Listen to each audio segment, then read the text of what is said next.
Did you know? Did you know that in order to properly understand the Bible, the first thing you need to do is pray?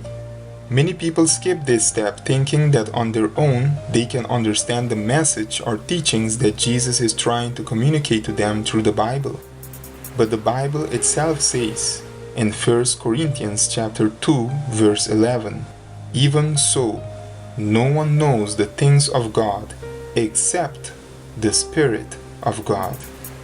This means that no one but God can fully understand what He is really trying to say to you through the Bible.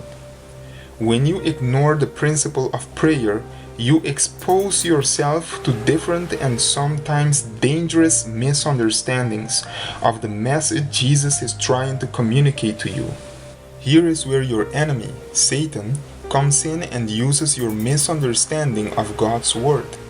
As a result, you may end up with the wrong employment, marriage, relationships, in the wrong situations, and even decisions in your life. This is what we call eisegesis.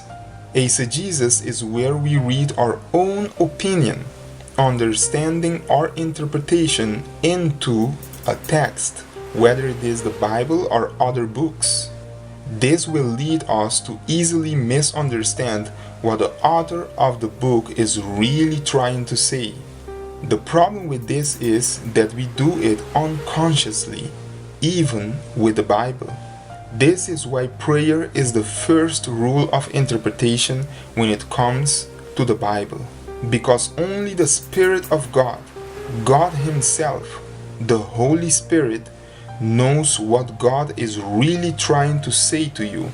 That's why Jesus said, "I still have many things to say to you, but you cannot bear them now. However, when He, the Spirit of truth, has come, He will guide you into all truth." John chapter 16 verse 12 and 13. So, next time you read your Bible and you don't understand something, pause and pray again. Ask the Spirit of God to help you understand what God is trying to say to you. In our next episode, we will talk about the second principle to understand your Bible.